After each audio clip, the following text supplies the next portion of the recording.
Hey guys, and welcome back to Mad About Skin. In today's video, we're talking how one skincare brand threw it all away, going from a viral sensation to rock bottom sales within the period of 12 months. Of course, we're talking Drunk Elephant. Now, this video is a bit of a departure from the usual content I film on the channel, but I thought this was really interesting to look at because A, it's a bit of a cautionary tale for other skincare brands out there. If you're thinking as a brand of doing anything shady, beware, because consumers are much more eagle-eyed now than they have been at any other point, and Drunk Elephant definitely found this to their detriment.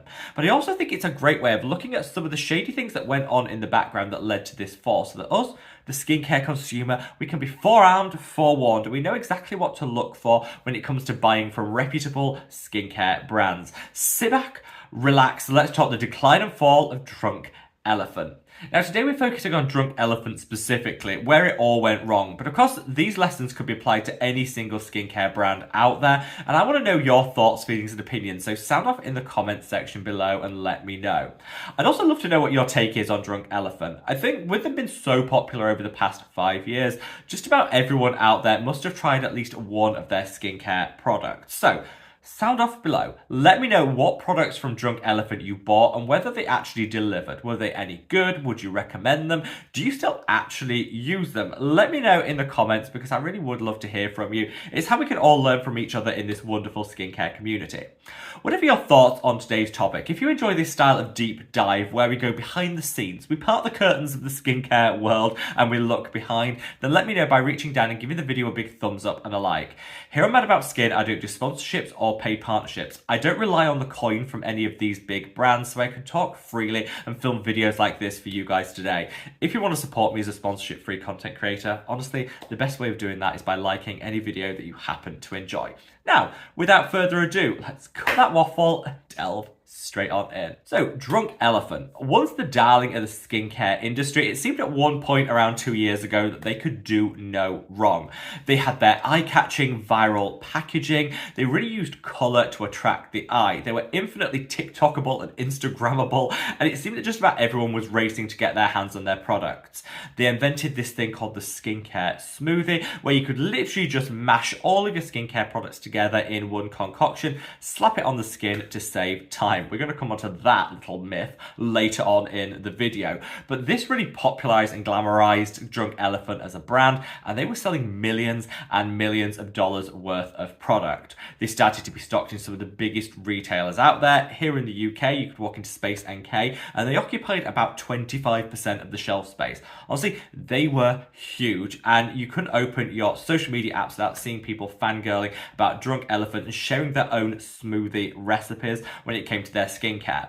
That was literally just 2 years ago. Well, now, in 2025, the tide has definitely turned. Recently, Drunk Elephant were bought out by Shiseido, which is one of the biggest multinational corporations operating in the skincare space. And in the last 12 months, Shiseido have announced that the Drunk Elephant sales plummeted by 65%. Let that sink in. You know, lots of brands will experience sales peaks and troughs. Things come in cycles. But I think it's unheard of, without a major scandal going alongside it, for a brand to see a 65% sales drop in one 12-month period. That is a lot. That's over half of their consumers saying, I'm done.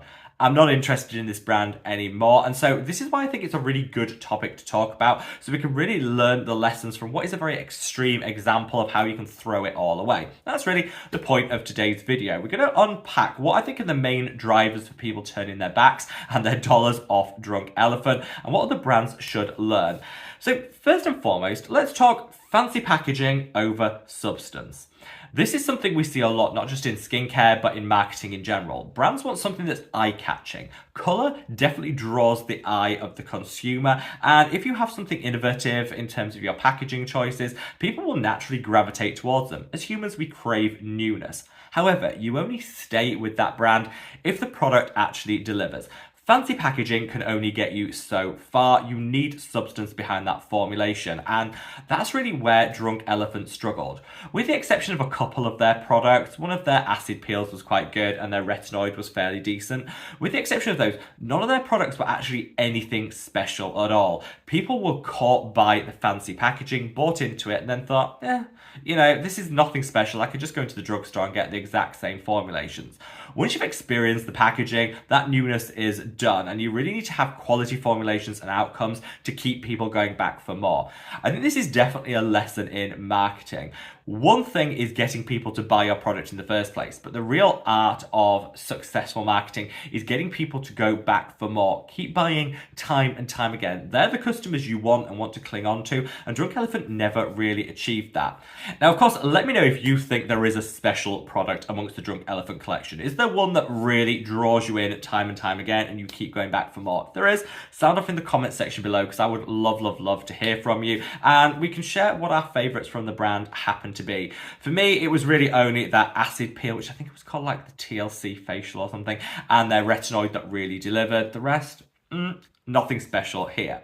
Issue number 2, price hikes. Now, they're not the only brand out there to have gouged us, the consumer, on price, but I think Drunk Elephant really took it to the next level because so many people were desperate to get their hands on their gorgeous packaging and buy into the whole aesthetic. They thought, well, we have a captive market, we can charge what we want, and they really hiked the price. What started off as a relatively expensive brand anyway became ruinously expensive, and they were then expecting people to pay £70, the equivalent of about $85 for a moisturizer. What world do brands think that people are actually willing to pay that? We're much more savvy as consumers now than at ever any other point in skincare history, and so we know what something's worth. We know no moisturizer out there is ever going to be worth $80, and so people just, once they'd experienced it, thought, nope, not again, not going to happen. And I kind of blame Shiseido for this, because once they took over the brand, that's when the prices definitely started to go up and up.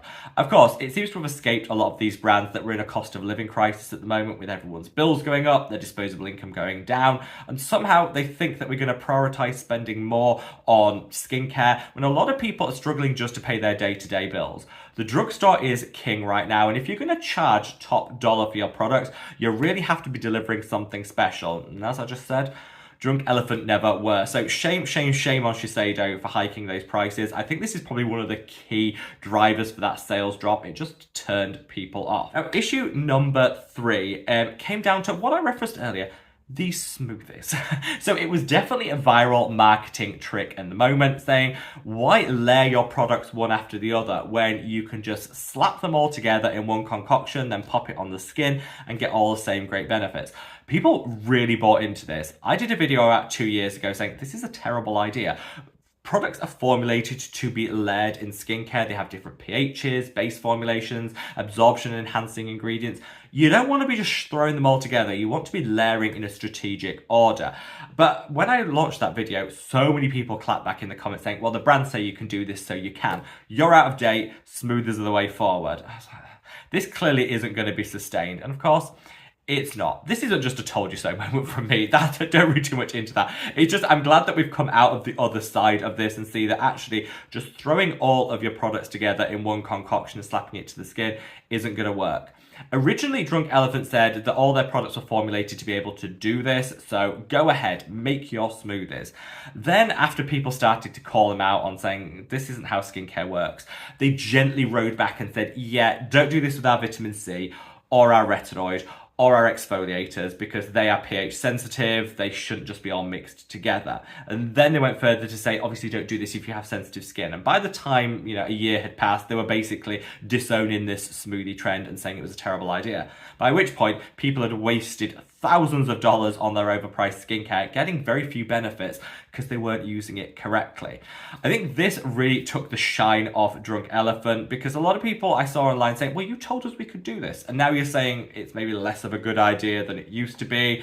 And this, I think, damaged a lot of trust. And as we know, once the trust is gone, it's really hard to win it back. So I think the Drunk Elephant smoothie achieved them that viral moment originally, but definitely came back to bite them in terms of consumer loyalty. Finally, last but not least, let's talk the kids at Sephora scandal. Now, this was the name given to the phenomena about 18 months ago of young kids, tweens, teens, really getting into skincare, but not using products that were appropriate for their teenage skin. You saw people as young as 8 reaching for super high potency retinoids and exfoliators because their favorite content creator had said to use it online.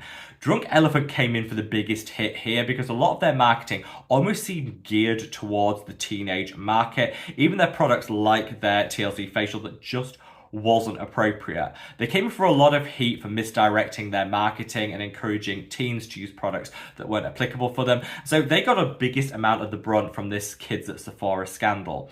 A lot of these big brands, not just Sephora, but other department stores, had to really restrict who had access to testers. It became a whole hot thing and really got picked up in the press.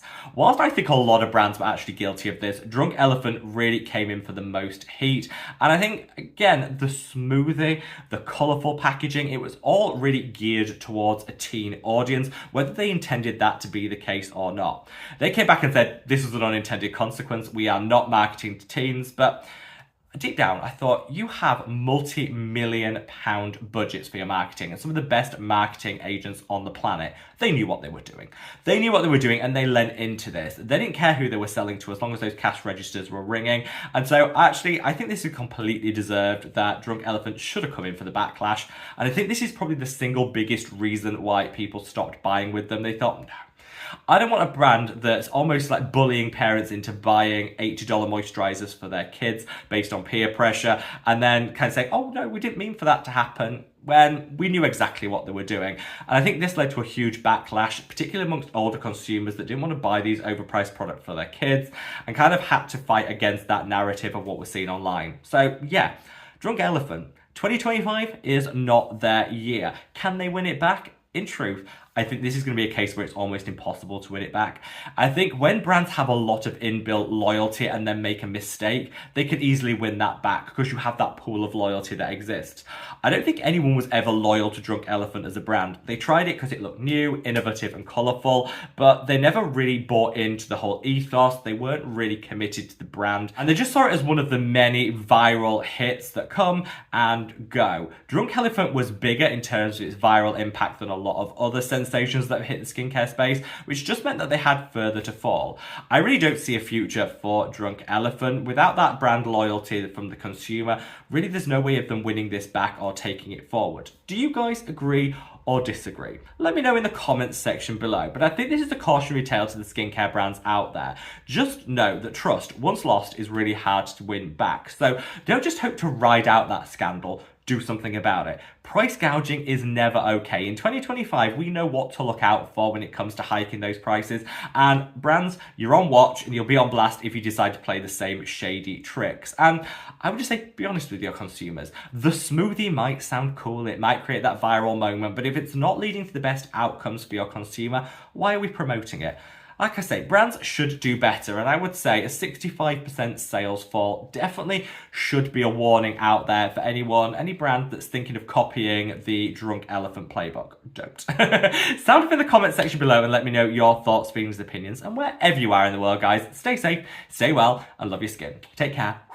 Bye!